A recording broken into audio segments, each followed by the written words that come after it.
it is beginning to feel more like spring every day, every week. It's, the days are getting longer. There's more daylight. It's getting warmer. And there's just that feeling of hope in the air, and just, new beginnings, and like we're finally coming out of that winter doldrum. So I'm sure a lot of people feel the same, and that's kind of why I like to talk about things, because it's, it's not the Stella Experience podcast. Ew, not in a Joe Rogan way. Just like, it's not like, oh, like I'm just here to talk about my life. But, I like to talk about things that I feel like would be relevant to other people and maybe someone relates to, because that's really the basis of humanity. Anyway, I feel like I have so many topics today, y'all. We're going to talk about Valentine's Day. We're going to talk about this question I got on IG that's going to maybe turn into a rant. I don't know. And I have a lot of little topics to talk about as well. So let's get our beverages in order. I had this, it's like a glorified protein, okay? Like, to me, a smoothie is like nutrient dense. Like, it has superfoods in it. It has like flaxseed. It has like multiple things. This is just 2 scoops of protein powder with a banana and frozen strawberries and water. Not tap water, filtered water, but still water. It's just like when I want, something about that sound, just like, something about just a protein and a shaker. It's fine, but if I have the time, I do like to add fruit and blend it.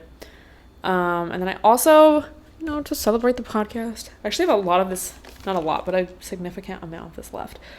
Grande shaken espresso, 2/3 decaf. So there's 3 shots of espresso in here. 2 of them are decaf and 1 of them is regular. With oat milk and 2 pumps of brown sugar syrup. So it's basically like the brown sugar shaken oat milk. But when you order on the app, you cannot make that specific drink 2/3 decaf. You have to go to just the shaken espresso and customize it. So that's what I do. And it just really hits. Like, that's another thing I'm really proud of, like my caffeine vibe. I'm not 100% off caffeine. I've definitely been having like literally at most 1 espresso. But I feel like maybe one of my recent realizations has just been balance and almost like moderation, not in a restrictive way, because I feel like so often when I hear the word moderation, at least, it sounds restrictive. Like, it sounds like you have to like stop. But I've been kind of looking at it, specifically with caffeine, but you could also look at it with like, I don't know, good food, treat yourself food, or like alcohol, or just anything in life, finding your sweet spot, I guess. It's, not so much, I guess it is technically moderation, but I've been thinking of it more as like finding your sweet spot, like caffeine. I do not need to feel like I'm fucking tweaking, okay? But like this weekend, I was like, I was gonna clean, and me and Sonia were going to this food market, so I just didn't really want to have caffeine before, because, I always have a great time there, but sometimes when I do go to a place that's like, I don't know, a lot of people in an open space, like sometimes I do get kind of anxious. I've been that way since I was a kid. Like, I've just never really liked big crowds like that. And like, it's a very calm environment. I knew I was going to be fine, but I was like I didn't even feel anxious or anything, but I was just like, well, I don't really need caffeine today. But then, bro, I was trying to clean, and I just was like, bro, I just want to make like a little espresso and just kind of sip on it while I clean. It's just going to help me get through the clean. And then if I need to, like, I can always take some CBD later, like whatever. And I just did, like, I just had the perfect amount to just give me a little bit of a boost. I did not like feel caffeinated, you know what I mean? But it was just like the perfect amount to just kind of like perk me up. And I was like, oh, this is probably what caffeine's supposed to feel like, versus like when I would go get a Dunkin' large, which is like a big gulp, like it's so fucking big. Like cold brew, it was rare that I would be able to finish that, but like I would just drink that, and then I'd be tweaking at the end of my cleaning. Like I would only ever really get that on a cleaning day, like especially if I was hungover. It's like, it's so nice to not feel like that. So yeah, that's really been working for me, and I think especially, sorry if y'all are tired of talking about this, but I just know so many of y'all deal with anxiety, and so many of y'all are fucking addicted to coffee, so look at the correlation. But I think it's also really been helping not to have it first thing in the morning, you know? And you can go back, watch my vlogs, listen to my old podcasts. Y'all probably remember. I'm like, I just like a coffee in the morning. Like, I do. But I don't even have a decaf coffee anymore in the morning. Like, I've gotten myself off of it. That's just, like, what routine can do. And, like, I don't know, when you stick to something, you know, your body can, like, change and you just won't crave something anymore. And I think what also really helped me is just thinking of all the benefits. Because now I will have, like, my bone broth and like a peppermint tea with like the herbal drops for specifically stress and anxiety, and I just really think of all the benefits of these beverages, and like having a coffee first thing was just turning into like, oh, this is just going to give me stress and anxiety, I'm not even enjoying it, so why am I doing this, like just out of habit. So yeah. If you're fucking dealing with anxiety, bitch, cut down on the caffeine for sure. And sugar, but I feel like caffeine is so, like, it can just amplify your anxiety so much, so I've really cut down a lot, thank God. And that's the thing, I just feel like my caffeine tolerance was high, but I don't feel like I was really having that much. Like, I was having maybe I was definitely having, like, 2 coffees a day, but, like, I know an actual cup of coffee is like 8 ounces. So like if I'm getting a 16-ounce cold brew, that's technically 2, like, you know, but now I'm just having 1 espresso a day maximum. Game changer. Amazing. Just also on the topic of anxiety and whatnot, it's actually been a current theme. Like I had a friend who was going through this recently, and then I saw this girl post on IG, and then someone in the Discord was talking about it. I've definitely experienced it.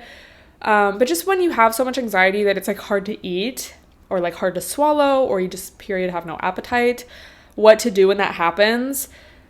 For me, I feel like when I get really bad anxiety like that, it's usually because of like something, you know, like I'll be nervous before doing something, like sometimes before a flight. Hopefully less so now these days because I've kind of practiced going through the motions. Or just like before I have to do something really stressful that's causing me a lot of anxiety. I definitely, like, it's so hard for me to eat. Like I just can't, like it's hard to swallow, all of that. Like I personally don't really experience it just like randomly. Like I feel like if I'm randomly anxious, I don't also have that like stress feeling, but it also just depends. I don't know. But my overall tips for that are just focusing on really basic foods, and specifically things like smoothies, soup, don't laugh, but like broth. I told the girl today, like miso soup, because it's always going to be easier to just like swallow a liquid than it is to like chew a hearty meal. Me after talking about how much I ate this weekend. Bro, I swear my ass grew too. Like damn, I should probably eat like this more often. But yeah, so just focusing on really basic foods like that, or like cereal. I know some people just really like, you know, plain white rice, or like just a piece of toast or something. Like something is better than nothing. So hopefully something isn't like a bunch of candy, because that's not gonna help you, but like just like 30 bananas blended with tap water, you know, like just something easy. But you know, like smoothies, liquids, a boba would even be better than nothing. Try not to get a caffeinated one, but something is better than nothing. Or like a juice, like just go get a green juice, babe. Like even just a glass of juice, you know, something is better than nothing. And having tea also, like a stomach ease tea, peppermint tea. I really like the stomach ease yogi one because it just has so many good herbs specifically for digestion. But you can always just do like a ginger tea or a peppermint tea, something that's just gonna kind of stimulate and like soothe your digestion, because stress can just really affect our stomachs and our digestive system and everything. So if it's hard to get any food down and you just feel like your stomach's in knots, or you're getting stress poops, like definitely just having a tea. And I know it's like so cliche, bro, but like really focusing on your breath. The thing is, it really does work. And ever since having my Apple Watch, and being able to track my heart rate, sometimes it definitely does stress me out more. But just really realizing and having the actual data in front of me of how deep breathing, sometimes you got to do a lot of them, but deep, slow breathing slow your heart rate and therefore regulates your nervous system and calms you the fuck down. Also, something that I have kind of realized as far as anxiety, and let me know if you can relate. And y'all remember that article I read about, and I talked about a Nick Wignall article about how, what was it called? Confidence over fear or something, or confidence over anxiety, where avoiding something because it makes you anxious is just going to make you more anxious, because you're teaching your brain to, you're teaching your brain, we do need to avoid this, like, good call, like, let's never do this again. So something I've really been actively practicing is like, and just noticed is, if I just am able to sit through it, something in my brain like shifts. And like for me, this is an example. Let me know if you relate. Sometimes if I've been in the house all day and then I go walk somewhere or do an errand, sometimes like the world, and I've talked about this before, I feel I'm like having a flashback, but the world will just, like, I'll get anxiety just being out around a lot of people because I've just been inside all day by myself, and sometimes the world just feels like too much, like it's too much stimulation or something, I don't know.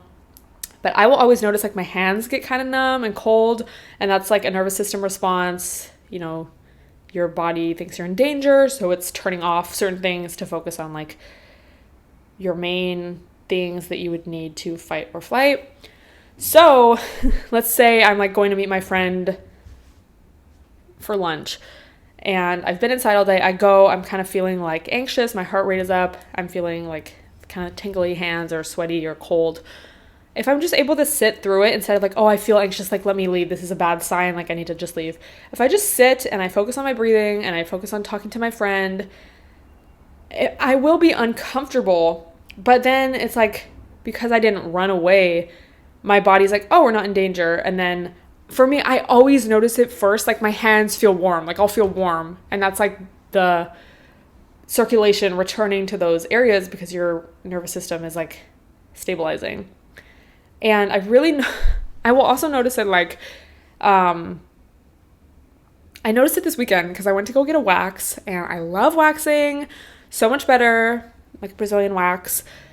I don't really have like thick hair, so I don't really feel like I need to wax anywhere else. Like shaving kind of does it for me, but that area, you know, the skin is just sensitive, and like, yeah, I started waxing last year. Will never go back. If anything, maybe I do laser, but I will never go back to shaving. But even though I've been doing it for a while, like I still get kind of nervous before, because it is, you know, it is kind of painful. It's not like the worst, but I will always get nervous. So my wax girl is so nice. Like, I'm usually a more quiet client, but we just be chopping it up. We be chatting. She's just such good vibes and just so nice. Like, I want to be her friend. So I was feeling just like anxious, even though like I wasn't just feeling like nervous, like, oh, about to experience pain. Like I was just feeling kind of anxious, but she's just doing her thing. I'm like, bro, I just got to get through this. And she did like one side. And then I just told myself in my head, like, oh, you're almost done. And like, I swear immediately after thinking that, like, it's like my brain was like, oh, you're right. And I like, even though I was still getting waxed, experiencing pain, like my nervous system like calmed down. Like I felt, you know, the warmth return to my hands. I was just able to focus on the convo with her and not like be worrying about having anxiety. And it's moments like that like sometimes it can just be so hard to get there, especially if the anxiety is like overbearing.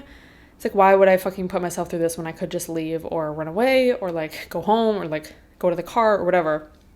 But it's so worth it when you do push through the discomfort and your brain realizes like on its own that it's fine, because, you know, that's why people do drugs and drink and do whatever, because, you know, we're trying to not feel our fucking uncomfortable, but not even just feelings, but just how our body feels. Like, bro, oh, I'll feel so much better after I just like take a Xanax or like have a drink or smoke or whatever.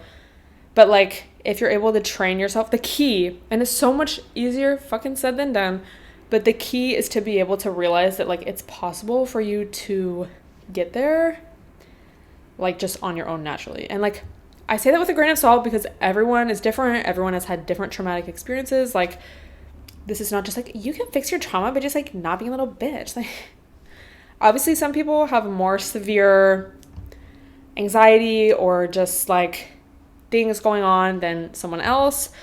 Like, just want to preface this. This is not like my professional medical opinion. I am not a certificate. I'm not certified. But that's just kind of what I've been doing to just help that general, like, it's not even really social anxiety, but just like that specific anxiety of like going back into the world and feeling overwhelmed and like overstimulated and just like it was too much. So let me know if you've ever experienced that or tried that, and maybe hopefully if you haven't, even just me bringing it up will make you just be more aware, because that, I've said this before, but awareness and like an education and just like knowledge on what actually is going on with our bodies and like our brains and whatnot and the nervous system, even that in itself can just help reduce anxiety so much. Because, you know, think back to your first panic attack. You probably thought you were fucking dying because you didn't know what was happening to you. But when you know, okay, it's just my nervous system's out of whack, I'm having these physical side effects, I am safe, even though I'm uncomfortable, it will pass, I can return to safety and like just stability.